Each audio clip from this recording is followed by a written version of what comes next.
कविमन्मे समर्या गृह्णन्तियोषाणो दश सुतारम्पाये दिवे तमे भिन्वन्ति क्रोधं दिवाकरं प्रतिं कृदातो वारणं मतो अभि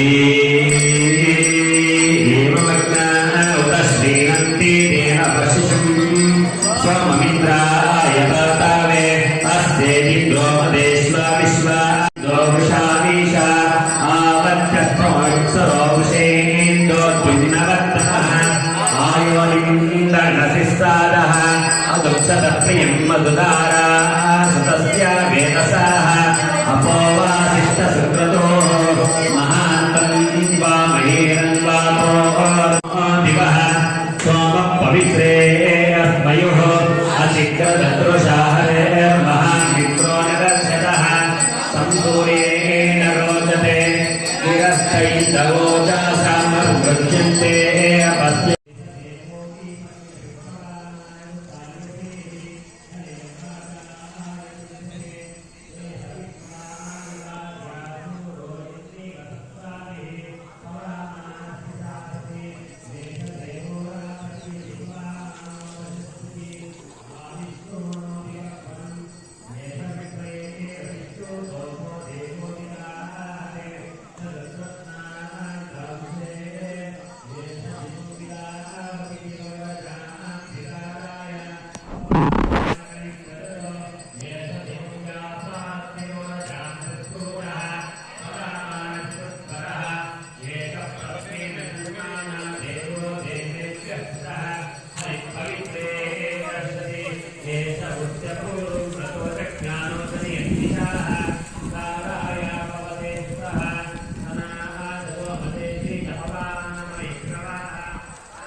सर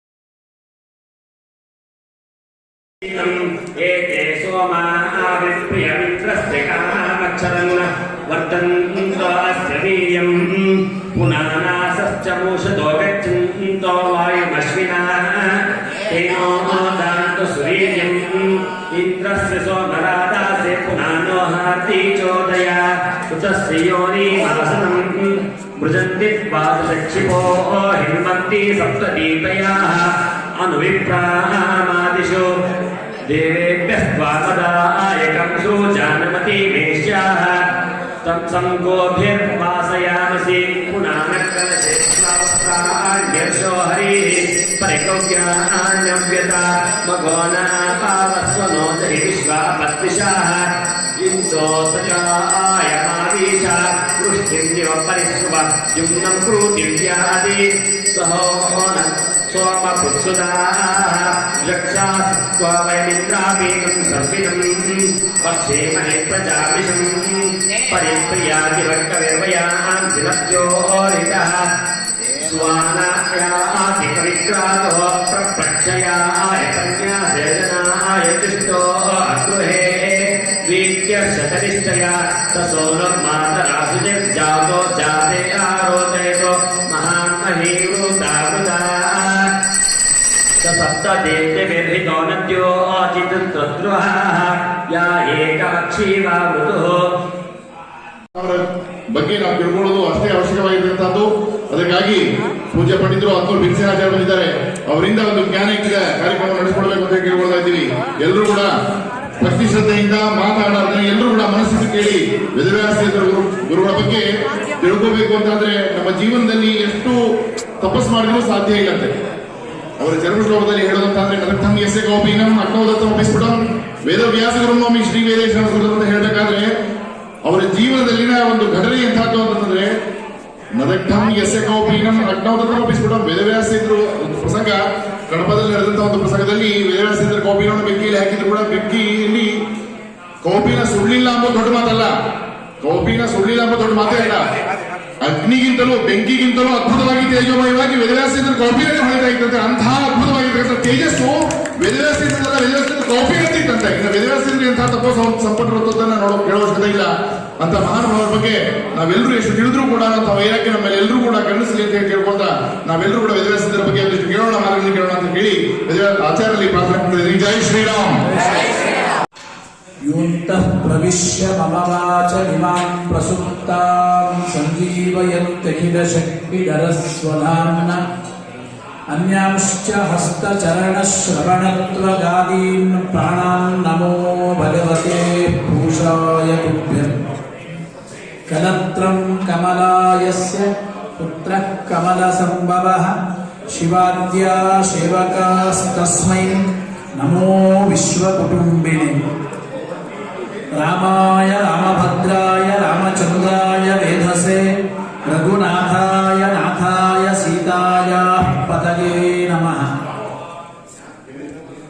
ನದಗ್ಧಂ ಯಸ್ಯ ಕೌಪೀನಂ ಅಗ್ನೋದ. ಮಹಾಜ್ಞಾನಿಗಳಾದ ತಪಸ್ವಿ ವರೇಣ್ಯರಾದ ಶಾಪಾನುಗ್ರಹ ಸಮರ್ಥರಾದ ವೇದವ್ಯಾಸತೀರ್ಥ ಶ್ರೀಪಾದಂಗಳವರ ಮಧ್ಯಾರಾಧನಾ ಮಹೋತ್ಸವ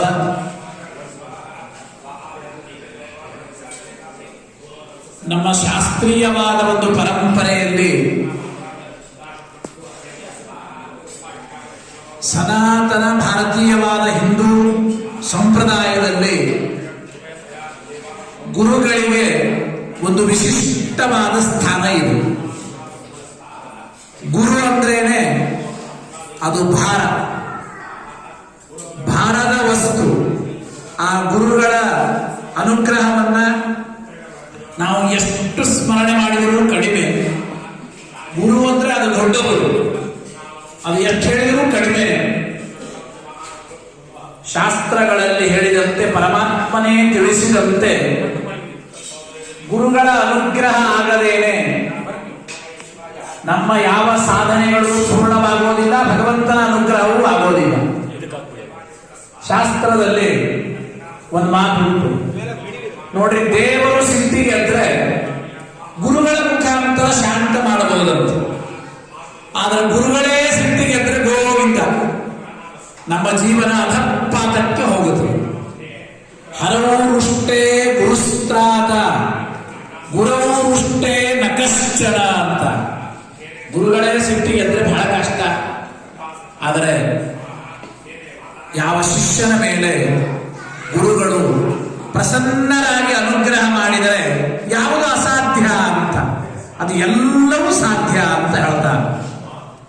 ಉತ್ತರಾದಿ ಮಠದ ಪರಂಪರೆಯಲ್ಲೇ ಬರತಕ್ಕಂಥ ಮಹನೀಯರು ಎಂತಹ ತಪಸ್ವಿಗಳು ಒಬ್ಬೊಬ್ಬರು ಕೂಡ ಕೇವಲ ಗುರುಗಳ ಅನುಗ್ರಹದಿಂದ ಅತ್ಯಂತ ಸಣ್ಣ ಪುಟ್ಟ ಸಾಮಾನ್ಯ ವ್ಯಕ್ತಿಗಳು ಕೂಡ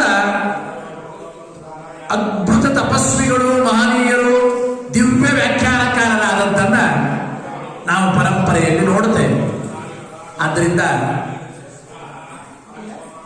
ಹಂಸನಾಮಕ ಪರಮಾತ್ಮನ ಈ ಮೂಲಪೀಠದಲ್ಲಿ, ಈ ಮಾಧ್ವ ಪರಂಪರೆಯಲ್ಲಿ, ಉತ್ತರಾದಿ ಮಠದ ಪರಂಪರೆಯಲ್ಲಿ ಒಬ್ಬೊಬ್ಬ ಮಹನೀಯರು ಕೂಡ ಅದ್ಭುತ ತಪಸ್ವಿಗಳು, ಮಹಾನುಭಾವರು. ಪ್ರತಿನಿತ್ಯವೂ ಆ ಗುರುಗಳ ಸ್ಮರಣೆ ಅತ್ಯಂತ ಅವಶ್ಯಕ. ನರಸಿಂಹದೇವರ ಮಹಿಮೆ ಹೇಳುವಾಗ ಒಬ್ಬ ಕವಿ ವರ್ಣನೆ ಮಾಡ್ತಾನೆ. ಕಂಬದಿಂದ ನರಸಿಂಹದೇವರು ಬರ್ತಾ ಇದ್ದಾರೆ. ನರಸಿಂಹದೇವರು ಬರೋಕ್ಕಿಂತ ಮುಂಚೆ ಗುರು ಗುರು ಗುರು ಗುರು ಶಬ್ದ ಬಂತದ್ದು ಕಂಬದಿಂದ. ಯಾತಕ್ಕೆ ಹಂಗೆ ಶಬ್ದ ಬಂತು ಅಂದ್ರೆ, ನರಸಿಂಹದೇವರು ಪ್ರಹ್ಲಾದ ರಾಜರು ಕೇಳ್ತಾರ, ನಿಮ್ಮಪ್ಪನಿಗೆ ಅನುಗ್ರಹ ಮಾಡಬೇಕು, ನಿಮ್ಮಪ್ಪನಿಗೆ ಕ್ಷಮೆ ಮಾಡಬೇಕು ಅಂತ ಕೇಳ್ತಾ ಇದ್ದೀವಿ. ಯಾರಿಗೆ ದೇವರ ಅನುಗ್ರಹ, ಗುರುಗಳ ಅನುಗ್ರಹ ಯಾರ ಮೇಲೆ ಆಗುತ್ತದೆ ಅವರಿಗೆ ದೇವರ ಅನುಗ್ರಹ. ನಿಮ್ಮಪ್ಪನಿಗೆ ನಾನು ಒಲಿಯಬೇಕು, ಅನುಗ್ರಹ ಮಾಡಬೇಕು ಅಂದ್ರೆ ಗುರುಗಳ ಅನುಗ್ರಹ ಬೇಕು ನಿಮ್ಮಪ್ಪನಿಗೆ. ನಿಮ್ಮಪ್ಪನಿಗೆ ಯಾರೋ ಗುರು ಅಂತ ಕೇಳೋ ಸಲುವಾಗಿ ಮೊದಲು ಕಂಬದಿಂದ ಗುರು ಗುರು ಗುರು ಶಬ್ದ ಬಂತದ್ದು. ನಿಮ್ಮಪ್ಪನಿಗೆ ಗುರುಗಳಲ್ಲ, ನಿಮ್ಮಪ್ಪ ನಾನೇ ದೇವರು ಅಂತ ಮೆರೆದವನು. ಮದನ್ಯೋ ಜಗದೀಶ್ವರ ಅಂತ, ನನ್ನ ಬಿಟ್ಟು ಇನ್ನೊಬ್ಬ ದೇವರು ಯಾರಿದ್ದಾರೆ ಅಂತ ನಿಮ್ಮಪ್ಪ ಮೆರೆದವನು. ಹಾಗೆ ಆದರೆ ವಿಶೇಷವಾಗಿ ಆ ಗುರುಗಳ ಮಹತ್ವ ಹೇಳೋ ಸಲುವಾಗಿ ಅದನ್ನು ತಿಳಿಸಿಕೊಟ್ಟಿದ್ದಾರೆ. ಹಾಗೆ ಮಹಾ ತಪಸ್ವಿಗಳು, ಮಹನೀಯರು ಇವತ್ತಿನ ಆರಾಧ್ಯರಂತೂ ಅವರ ಸ್ಮರಣೆ ಮಾಡಿದರೆ ಸಾಕು. ನೋಡಿ, ಅವರ ಮಹಿಮೆ ಒಂದೇ. ಇವತ್ತು ಎಷ್ಟೋ ಅನುಕೂಲತೆ ಆಗಿದೆ. ಇಲ್ಲಿ ನೂರಾರು ಜನ ಬಂದು ನಾವು ಗುರುಗಳ ದರ್ಶನ ಮಾಡ್ತಾ ಇದ್ದೇವೆ. ಅವರು ಇಲ್ಲಿ ಹೇಗೆ ಬಂದಿದ್ದಾರೆ ಯೋಚನೆ ಮಾಡಿ. ಅವರು ಇಲ್ಲಿ ಬಂದಿದ್ದಾರೆ, ಇಲ್ಲಿ ನೆಲೆಸಿದ್ದಾರೆ ಅಂದ್ರೆ ಅದೇ ಒಂದು ದೊಡ್ಡ ಮಹಿಮೆ. ಸುಮಾರು ಈ ಒಂದು 5-6 ವರ್ಷ 10 ವರ್ಷ ಹಿಂದೇನೆ ಈ ಪ್ರಾಂತದಲ್ಲಿ ಓಡಾಡೋದು ಕಷ್ಟ. ಇಂತಹ ಪ್ರಾಂತದಲ್ಲಿ ಗುರುಗಳು ಆ ನದಿ ತೀರದಲ್ಲಿ ಬಂದು ಸನ್ನಿಹಿತರಾಗಿದ್ದಾರೆ ಅಂದರೆ ಆ ಸಾಧನೆ ಮಾಡಬೇಕು ಎಂಬ ದೃಷ್ಟಿಯಿಂದ ಇಲ್ಲಿ ಬಂದು ಇದ್ದಾರೆ. ಅವರ ತಪಸ್ಸು, ಅವರ ವೈರಾಗ್ಯ ಒಂದೊಂದು ಅದ್ಭುತವೇ. ಸಾಮಾನ್ಯವಾಗಿ ನಮ್ಮ ಶಾಸ್ತ್ರದಲ್ಲಿ ಒಂದು ಮಾತಿದೆ, ಒಳ್ಳೆ ಮಕ್ಕಳು ಹುಟ್ಟಬೇಕಾದ್ರೆ ತಂದೆ ತಾಯಿಗಳ ಪುಣ್ಯ ಬೇಕು, ತಪಸ್ಸು ಬೇಕು ಅಂತ. ಆಚಾರ್ಯರ ಅವತಾರ ಮಾಡಬೇಕಾದ್ರೆ ಮತ್ತಿಗೆ ಭಟ್ಟ ದಂಪತಿಗಳು 12 ವರ್ಷಗಳ ಕಾಲ ಪಯೋರಥ ಮೊದಲಾದ ಎಲ್ಲ ವ್ರತಗಳನ್ನು ಮಾಡಿದ್ರು. ಅದಿತಿ ದೇವಿ ಪಯೋರಥ ಮಾಡಿದ್ದಾಳೆ ವಾಮನ ದೇವರನ್ನ ಪಡೆಯಬೇಕಾದ್ರೆ. ವ್ಯಾಸರಾಜರು, ವಾದಿರಾಜರು, ಯಾರೇ ಮಹನೀಯರು ನಾವು ನೋಡಿದಾಗ ಅವರ ತಂದೆ ತಾಯಿಗಳ ಪುಣ್ಯ ತಪಸ್ಸಿದೆ. ಹಾಗೆ ವೇದವ್ಯಾಸ ತೀರ್ಥರ ಅವತಾರ, ಆ ಮಹನೀಯರು ನಮಗೆ ಸಿಗಬೇಕು ಅಂದ್ರೆ ಕೋನೇರಿ ಭಟ್ಟರು ಅಂತ ಅವರ ತಂದೆಗಳು ಕೋಟಿ ವೇದವ್ಯಾಸ ಮಂತ್ರ ಜಪ ಮಾಡಿ ಸಿದ್ಧಿಯನ್ನು ಪಡೆದಿರತಕ್ಕಂಥ ಮಹನೀಯರು ಅವರ ತಂದೆಗಳು. ಅದ್ಭುತವಾದ ಪುಣ್ಯ ಸಾಧನೆ ಮಾಡಿದವರು. 4 ಜನ ಮಕ್ಕಳು ಆ ಕೋನೇರಿ ಭಟ್ಟಾಚಾರ್ಯರು ಅಂತ. ಅವರಿಗೆ ಆ ದೊಡ್ಡವರೇನೆ ವ್ಯಾಸರಾಮಾಚಾರ್ಯರು ಅಂತ. ಆಗಬೇಕಾದ್ರೆ ಎಂತಹ ಪಾಂಡಿತ್ಯ, ತಪಸ್ಸಿರಬೇಕು ಅಂದ್ರೆ ಅವರ ಶಿಷ್ಯರನ್ನು ನೋಡಿ. ಒಬ್ಬೊಬ್ಬ ಶಿಷ್ಯರು ಅದ್ಭುತ ಮಹನೀಯರು. ಅವರೆಲ್ಲರೂ ಕೂಡ ಅವರ ಶಿಷ್ಯರನ್ನು ನೋಡಿ ಅವರ ಮಹಿಮೆಯನ್ನ ನಾವು ಚಿಂತನೆ ಮಾಡಬಹುದು ಅಂತ ತಿಳಿಯಬೇಕು. ಆದ್ದರಿಂದ ಅಲ್ಲಿ ಹೇಳ್ತಾರೆ, ಕೃಷ್ಣ ದ್ವೈಪಾಯನ ತೀರ್ಥರು ರಾಯಚೂರಿನ ಕುಸುಮೂರ್ತಿಯಲ್ಲಿ ಅವರ ಬೃಂದಾವನ ನೋಡ್ತೇವೆ. ಇವರ ಶಿಷ್ಯರು ಅಂದ್ರೆ ವಿದ್ಯಾಪತಿ ತೀರ್ಥರು ಇವರ ಹತ್ರ ಅಧ್ಯಯನ ಮಾಡಿ ಇವರಿಂದಲೇ ಆಶ್ರಮವನ್ನ ಪಡೆದವರು. ರಾಜಂ ವೇದವ್ಯಾಸ ತೀರ್ಥರು ಅಂತಂದ್ರೆ ನಾವು ತಿಳಿದಂತೆ ಇದೊಂದು ಕಾಡಿನಲ್ಲಿ ಇರುವಂತಹ ಸಿಂಹ ಇದ್ದಂತೆ. ಸಿಂಹ ಏನು ಮಾಡ್ತಾರೆ? ಅನೇಕ ರೀತಿಯ ಕಾರ್ಯಗಳನ್ನೆಲ್ಲ ಮಾಡ್ತಾರೆ. ಅದು ಏನ್ ಮಾಡ್ತಾರೆ ಅಂತಂದ್ರೆ, ಸಿಂಹ ಕಾಡಿನಲ್ಲಿ ಇರ್ತದೆ. ಗಿರೀಂದ್ರಪಾದ ನಿರತಂ, ಗಿರಿ. ಆ ಗಿರಿ ಯಾವುದಿಲ್ಲ, ವೇದವ್ಯಾಸದೇವರು ಆಶ್ರಯಿಸಿಕೊಂಡಿರುವಂತ ಗಿರಿ ಯಾವುದು ಅಂತಂದ್ರೆ ಶ್ರೀಭದ್ರಾಮ ಗಿರೀಂದ್ರಪಾದ ನಿರತಂ.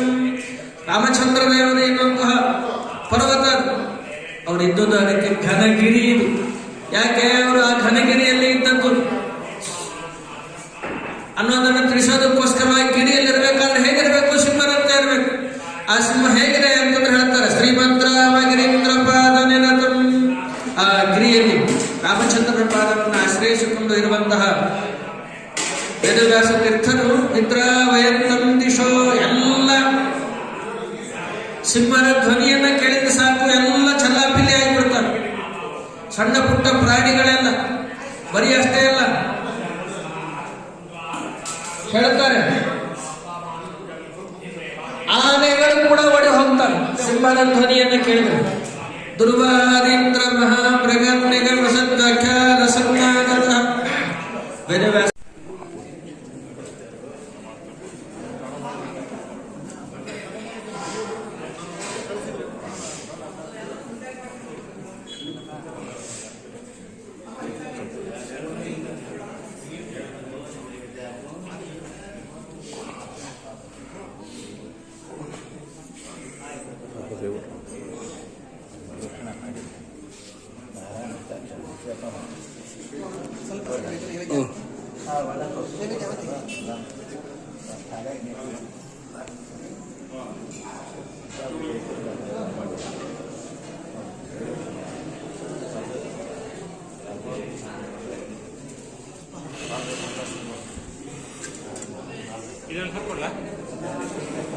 ಸ್ವಲ್ಪ ದೂರ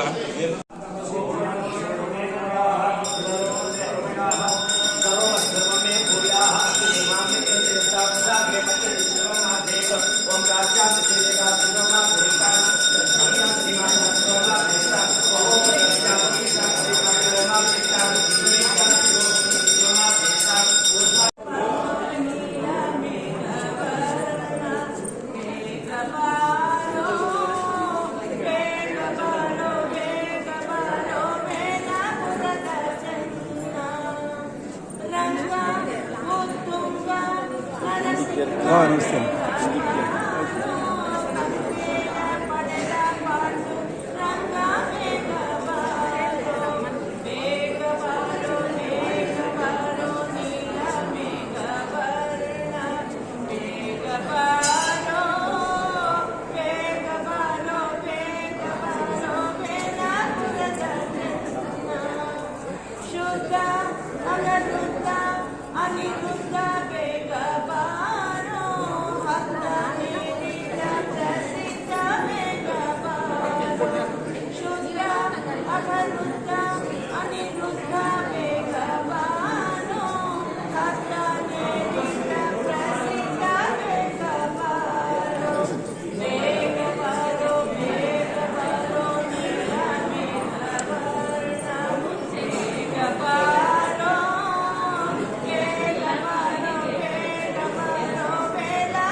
ಸ್ಟಾರ್ಟ್ ಆಗಿದೆ.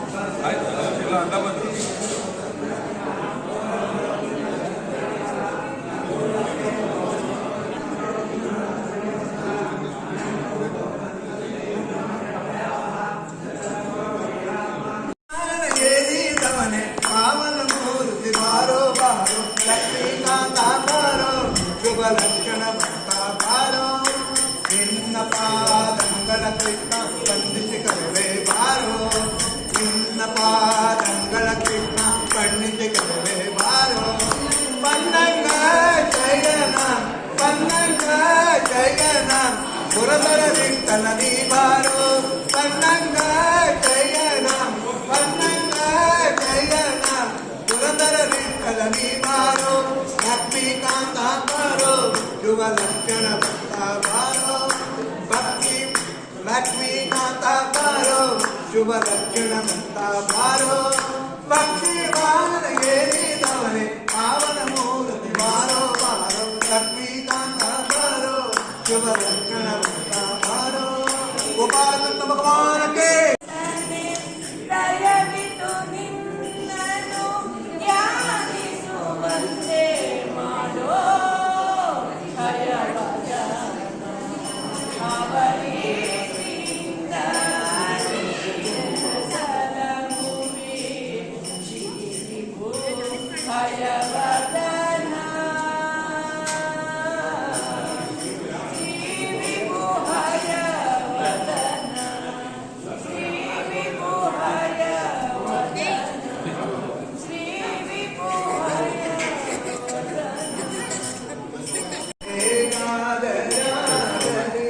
ಮುಂದೆನ್ನ ಕಾರೋ ಹರೇ ಶ್ರೀ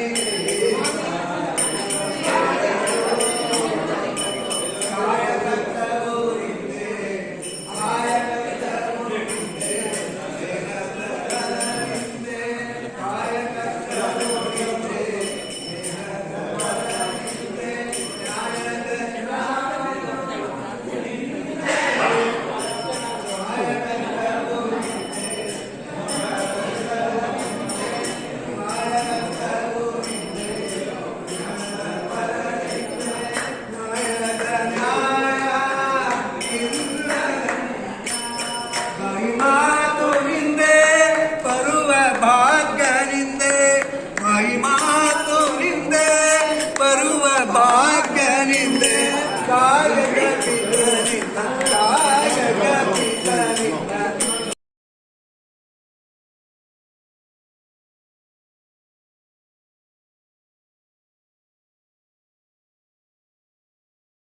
ನಾರದು